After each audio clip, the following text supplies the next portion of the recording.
Kakinada Medicover హాస్పిటల్లో women and child విభాగం విజయవంతంగా 1 సంవత్సరం పూర్తి చేసుకున్న సందర్భంగా గైనకాలజీ, ప్రసూతి, పీడియాట్రిక్స్, ఎన్ఐసియు, హై రిస్క్ ప్రెగ్నెన్సీలు, ప్రీటర్మ్ డెలివరీలకు అందిస్తున్న ప్రత్యేక వైద్య సేవలను వైద్యులు వివరించారు. ఇటీవల 7.5 నెలల గర్భధారణతో హై రిస్క్ పరిస్థితుల్లో ఆసుపత్రికి వచ్చిన గర్భిణిని డాక్టర్ లక్ష్మీ ప్రవీణ బి ఆధ్వర్యంలో నిరంతరం పర్యవేక్షించారు. తల్లి శిశువు ఆరోగ్య పరిస్థితులను అంచనా వేసి సరైన సమయంలో డెలివరీ నిర్వహించగా ప్రీ మెచ్యూర్ బేబీ జన్మించిందని తెలిపారు.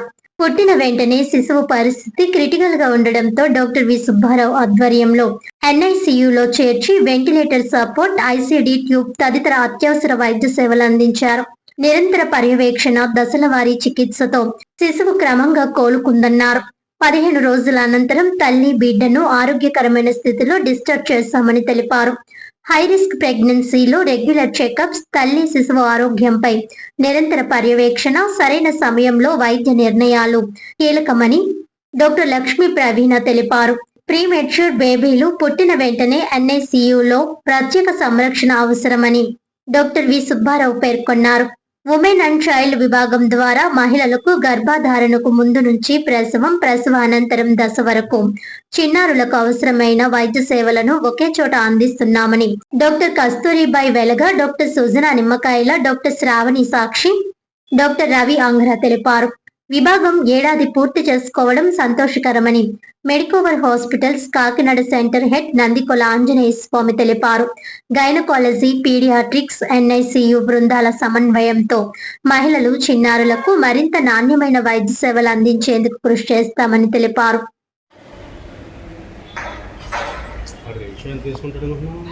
మా దగ్గర ఆగస్ట్ 1న బేబీ ఆఫ్ సురేఖ అన్న బేబీ 7.5 monthsలో బేబీ డెలివరీ అయిందండి. జనరల్గా 9 monthsకి డెలివరీ అయ్యే బేబీ, ఈ బేబీ ఎందుకు అంత ఎర్లీగా చేయాల్సి వచ్చిందంటే కనుక మన బేబీ 20 weeks దగ్గర నుంచి బేబీకి ఉమ్మనీరు అనేది తక్కువగా ఉండడం వలన, గ్రోత్ లేకపోవడం వలన, తర్వాత బేబీ గ్రోత్ లేక ఎమర్జెన్సీగా డెలివరీ చేసాము. ఈ బేబీ మా సీనియర్ గైనకాలజిస్ట్ మేడం మదర్ గురించి డీటెయిల్స్ చెప్తారు. బేబీ పుట్టాక ఊపిరి తీసుకోవడం కష్టం అవ్వడం, బరువు అనేది తక్కువగా ఉండడం వలన ఎమర్జెన్సీగా ఐసీయూకి షిఫ్ట్ చేసి ఆక్సిజన్ లెవెల్స్ బాగా తక్కువ అవడం వలన వెంటిలేటర్ అనేది కనెక్ట్ చేసామండి. బేబీ ఎక్స్రే అనేది చూస్తే కనుక మనకి ఎక్స్రేలో న్యూమోథొరాక్స్ అనేది తెలిసింది. ఈ న్యూమోథొరాక్స్ అంటే ఏంటంటే కనుక లంగ్స్ అనేవి కొలాప్స్ అయిపోతాయి. ఊపిరితిత్తులో కన్నం పడేదాన్ని న్యూమోథొరాక్స్ అంటాము. ఇది ఏం చేస్తుంది అంటే కనుక బేబీని మనం వెంటిలేటర్ పైన పెట్టినా కూడా ఆక్సిజన్ లెవెల్స్ అనేవి మెయింటైన్ అవ్వు, బీపీ అనేది తగ్గిపోతూ ఉంటుంది, హార్ట్ రేట్ అనేది ఎక్కువైపోతుంది. అప్పుడు ఈ న్యూమోథొరాక్స్ అనేది ఏం చేస్తుంది అంటే లంగ్స్ అనేవి ఊపిరితిత్తులు అనేవి ఎప్పుడు విడుచుకుంటూనే ఉండాలి, కొలాప్స్ అవ్వకూడదు. ఇది మన ఊపిరితిత్తులకి ఛాతి గోడకి మధ్యలో ఎయిర్ అనేది అక్యుములేట్ అయిపోతూ ఉంటుంది. దాని మూలాన బేబీని వెంటిలేటర్లో పెట్టినా కూడా ఆక్సిజన్ లెవెల్స్ అనేవి మెయింటైన్ అవ్వవు అనమాట. అందు గురించి మనం ఏం చేస్తామంటే కనుక ఐసీడీ అనే ట్యూబ్ వేస్తాం. ఛాతిలోంచి బయట నుంచి ఒక ట్యూబ్ పెట్టి ఆ ఎయిర్ని రిమూవ్ చేయడానికి ప్రయత్నం చేస్తాం వెంటిలేటర్ పైన పెట్టి. అయినా కూడా ఈ బేబీ ఇంకా సీరియస్ అవ్వడం వలన 2 ట్యూబులు ఒకే వైపు వేసి స్లోగా బేబీని మనం ఇంప్రూవ్మెంట్ చేయడానికి ప్రయత్నించామన్నమాట. ఈ బేబీ మా ఐసీలో మొత్తం 14 రోజులు ఉంది. 11 రోజులు వెంటిలేటర్ పైన ఉంది. స్లోగా ఈ బేబీని అడ్జస్ట్ చేసుకుంటూ, బీపీ తగ్గిపోతే బీపీ మందులు పెట్టుకుంటూ, ఆక్సిజన్ లెవెల్స్కి తగ్గట్లు ప్రెషర్స్ పెంచుకుంటూ ఈ బేబీకి మనం ట్రీట్మెంట్ చేయగలిగాము. కానీ ఈ బేబీ మొత్తం 14 రోజుల్లో చాలా number of complications, calcium levels తగ్గిపోవడము, లేకపోతే జాండీస్ రావడము, ఇన్ఫెక్షన్స్ రావడం ఉంటే దానికి కావాల్సిన మనం ట్రీట్మెంట్, యాంటీబయాటిక్స్ అన్నీ చేసుకుంటూ ఉన్నాం అన్నమాట. మొత్తం 14 days తర్వాత ఈ బేబీని మనం డిశ్చార్జ్ చేసాం, బేబీని కంప్లీట్గానే. ఈ ఫాదర్ని మేము ఈ మొత్తం కోర్స్ ఆఫ్ ట్రీట్మెంట్లో ఫాదర్ని అప్రిషియేట్ చేయాలి. ఎందుకంటే ఆయన నార్మల్ స్మాల్ జాబు, మా కండిషన్ చెప్పినా కూడా ఆయన అర్థం చేసుకుని మాకు సపోర్ట్ చేస్తూ ఉన్నాడు. బేబీ గ్రోత్ కూడా 6 months వరకు బాగానే ఉందండి. 6 months నుంచి తగ్గుకుంటా వచ్చింది. మేము అట్లానే రెగ్యులర్ ఫాలోఅప్లో ఉంచి వెయిట్ అది కూడా బేబీది జాగ్రత్తగా మానిటర్ చేసుకుంటా ఫాలోఅప్కి వచ్చారు పేషెంట్ వాళ్ళు. కానీ ఏమైందంటే 7th monthలో బాగా ఆల్ ఆఫ్ ఎ సడన్ తగ్గిపోయింది. మేము అప్పుడు స్టెరాయిడ్ ఇంజెక్షన్ ఇచ్చామన్నమాట. ఇన్ కేస్ బేబీకి అర్జెంటుగా డెలివరీ చేయవలసిన పరిస్థితి వస్తే ఎన్ఐసియు రిక్వైర్మెంట్ అది నీడ్ అది తగ్గించడానికి స్టెరాయిడ్ ఇంజెక్షన్స్ బేబీ లంగ్ మెచ్యూరిటీకి అది ఇస్తూ ఉంటామండి. సో అది ఇవ్వటం జరిగింది 7th మంత్లో. 7th మంత్ నుంచి కూడా ఇంకా క్లోజ్ మానిటరింగ్ 2 డేస్కి ఒకసారి రావటం జరిగింది. ఆల్ ఆఫ్ ఎ సడన్ ఆవిడకి మూమెంట్స్ అవి కూడా తగ్గిపోయాయి. 7.5 మంత్కి వచ్చేటప్పటికి ఉమ్మనీరు కూడా 2 పాయింట్స్కి పడిపోయింది. సో అప్పుడు ఎమర్జెన్సీగా సిజేరియన్ చేయడం జరిగిందనమాట. 1st ఆగస్ట్ చేసాము. బేబీ వెయిట్ 1.5 kgs అండి. బేబీ అంతా ఆక్సిజన్ లెవెల్స్ అన్నీ బేబీ క్రై అయితే బాగానే వచ్చింది, కానీ ఆక్సిజన్ రిక్వైర్మెంట్ ఉంటుందండి. మనకు ఫుల్ ఫ్లెడ్జ్డ్ ఎన్ఐసీ ఉంది కాబట్టి, లెవెల్ 3 ఎన్ఐసీ సెటప్ ఉంది కాబట్టి మేము సీనియర్ నియోనటాలజిస్ట్ సార్ సుబ్బారావు సార్కి పర్యవేక్షణలో ఎన్ఐసీలో అడ్మిట్ చేయడం జరిగింది. తర్వాత మదర్ విషయానికి వస్తే పోస్ట్ ఆపరేటివ్గా డెలివరీ అయిన తర్వాత అంతా చక్కగానే రికవర్ అయ్యారు. మేము యాంటీబయాటిక్ అంతా కవరేజ్ పెట్టి 3rd పోస్ట్ ఆపరేటివ్ డేనే డిశ్చార్జ్ చేయడం జరిగింది. సో తర్వాత బేబీ కేర్ అంతా కూడా మనకి ఎన్ఐసీలో ఇవ్వటం జరిగింది.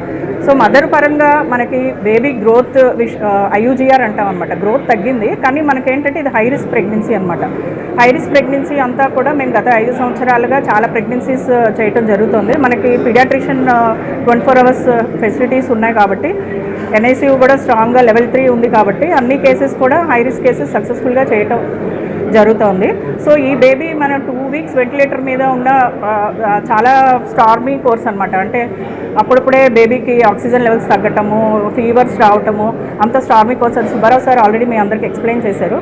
సో అట్ ది ఎండ్ మనకి 2 weeks తర్వాత మదర్ అండ్ చైల్డ్ని హ్యాపీగా డిశ్చార్జ్ చేయడం జరిగిందనమాట. ఈ మదర్ అండ్ చైల్డ్ అనేది ఓపెన్ అయిందండి. అండ్ ఈ 1 year అనేది మనకి చాలా గ్రాండ్ సక్సెస్. మీరు ఎక్కడా చూడని చాలా కొత్త ప్రొసీజర్స్ ఈ 1 yearలో మనం చేసాము. దాంట్లో ఇప్పుడు ఆబ్స్టెట్రిక్స్ వైజ్ చూస్తే మన మేడం సార్ చెప్పారు 32 weeker బేబీస్ని మనం డెలివరీ చేసాము. 24/7 మదర్ అండ్ 24/7 ఇక్కడ గైనకాలజిస్ట్ ఫెసిలిటీ ఉండిద్దండి. అంటే మేము 4 members గైనకాలజిస్ట్ ఉన్నారు. సో మీకు గైనకాలజిస్ట్ ఉండరు అనే డౌటే అవసరం లేదండి. కంటిన్యూస్గా 24/7 గైనకాలజిస్ట్ మీకు అవైలబుల్గా ఉంటారు. అండ్ దాంతోపాటు 1-to-1 కేర్ కూడా మేము ఇవ్వగలం. అంటే మనం కొంతమందికి మనకి ఇక్కడ deluxe room facilities, high and facilities కూడా ఉన్నాయి. ఆ ఫెసిలిటీ కోరుకునే వాళ్ళకి మనం 1-to-1 కేర్ కూడా ఇస్తాము. అండ్ 24/7 లెవెల్ 3 పీడియాట్రిక్ ఫెసిలిటీస్ ఉన్నాయి. సో ఇవన్నీ మనకి అవైలబుల్గా ఉండడం వల్ల, అండ్ మా మెయిన్ ఫోకస్ కూడా ఏంటంటే evidence based medical care provide చేయడమే మా మెయిన్ ఫోకస్. అండ్ మేము పేషెంట్కి ఇన్ఫార్మ్డ్ డెసిషన్ మేకింగ్, అంటే మనం వాళ్ళ కండిషన్ ఏంటో అర్థమయ్యి వాళ్ళు కాన్ఫిడెంట్గా డెసిషన్ తీసుకునే సపోర్ట్ అనేది మేము అందిస్తాం. క్లియర్ కట్గా వాళ్ళ ప్రాబ్లం ఏంటో చెప్పి ఏదైతే బాగుంటుంది అని పేషెంట్తో డిస్కస్ చేసి ఆ టైం ఇచ్చి మేము ఆ ట్రీట్మెంట్ అనేది ప్రొవైడ్ చేస్తున్నాం. అండ్ ఆప్స్కు వచ్చేటప్పటికి మనం 28 weeker బేబీస్ని కూడా ఇక్కడ సేవ్ చేయడం జరిగింది. And high risk pregnancies like placenta previa, అంటే మాయ కిందకుంది అని అంటారు, ప్లసెంటా ఎక్రీటా, స్పెక్ట్రమ్, ఇలాంటివి కూడా మనం డీల్ చేసాము. అండ్ కార్డియాక్ సంబంధించి మదర్కి cardiac conditions, high risk cardiac conditions ఉన్న, అండ్ కొన్ని న్యూరలాజికల్ కండిషన్స్ లైక్ వెంట్రోపెరిటోనియల్ షంట్స్ ఇలాంటివి ఉన్న కేసెస్ని కూడా మనం టేకప్ చేసి డీల్ చేసి మదర్ అండ్ బేబీని సేఫ్గా ఇంటికి పంపించాం. అలా చెప్పుకుంటూ పోతే ఒక 10 to 15 పైనే more than high risk cases మనం డీల్ చేసాం. అండ్ మదర్కి కిడ్నీ ప్రాబ్లమ్ సంబంధించిన కేసెస్ కూడా ఇలాంటివి తుని, అమలాపురం ఇటు సైడ్ నుంచి కొంచెం బాగా బ్యాడ్ అయ్యి వచ్చిన వాటిని కూడా బాగా బ్లీడింగ్ అయ్యి పీపీహెచ్ అయ్యి మదర్ షాక్లో ఉండి ఇలాంటి కేసెస్ కూడా మనం టేకప్ చేసాము. వాళ్ళని సేఫ్గా ఇంటికి పంపించాము. ముఖ్య ఉద్దేశం మీ అందరికీ తెలిసిందే, దాదాపు 1 year బ్యాక్ మన మెడికవర్ హాస్పిటల్ కాకినాడలో ప్రత్యేక ఉమెన్ అండ్ చైల్డ్ విభాగం మన పెద్దాపురం శాసనసభ్యులు శ్రీ నిమ్మకాయల చంద్రరాజప్ప గారు, పంతం నానాజీ గారు అండ్ మన తుమ్మల బాబు గారు చే ప్రారంభించడం జరిగింది. 1 year అయిందండి మనం ఈ ఉమెన్ అండ్ చైల్డ్ బ్లాక్ ప్రారంభించి. సో మొట్టమొదటి women and child block Kakinada సిటీలో ప్రారంభించింది మెడికవర్ హాస్పిటల్ కాకినాడ. సో ఈ సందర్భంగా ఈ ప్రెస్ మీట్ ముఖ్య ఉద్దేశం ఏంటంటే, మనం రీసెంట్గా ఒక బేబీ డెలివరీ అయిందండి. దాదాపు 7.5 monthsకే డెలివరీ అవ్వడం జరిగింది. సో మదరు అండ్ బేబీ సేఫ్గా మా హాస్పిటల్ నుంచి ఇంటికి వెళ్ళారు. ఎందుకంటే చాలా క్రిటికల్గా ఇష్యూ అయింది బేబీకి. మేము చాలా కష్టపడి మా దగ్గర ఉన్న 3 పీడియాట్రిషియన్స్ అండ్ 4 గైనకాలజిస్టులు ఈ complete 24/7 team and post operative team and nurses staff సహాయంతో ఈరోజు బేబీ ఇంటికి వెళ్ళడం జరిగిందండి. సో దానికోసం వివరంగా మా పీడియాట్రిక్ డాక్టర్ సుబ్బారావు గారు అలాగే గైనిక్ డాక్టర్ లక్ష్మీ ప్రవీణ గారు, doctor Sujana madam, doctor Kasturibai madam and doctor Samini Sakshi madam and doctor Angar Ravi గారు ఉన్నారండి ఈ ఉమెన్ అండ్ చైల్డ్ విభాగంలో డాక్టర్స్ కానీ. సో డాక్టర్ మాటల్లో మొత్తం వివరంగా వివరిస్తారండి. సో ఏదైతే ఈ బేబీ 7.5 monthsలో డెలివరీ అయిందో చాలా అరుదుగా, అంటే చాలా రేర్ అండి, ఇది చాలా క్రిటికల్గా వెళ్ళింది. బేబీని రక్షించి మేము ఇంటికి పంపించడం జరిగింది. సో ఈ విషయం మీరు మీడియా ద్వారా కాకినాడ జిల్లా మొత్తం అందరికీ తెలియజేయాలని మనస్ఫూర్తిగా కోరుకుంటున్నానండి. Thank you.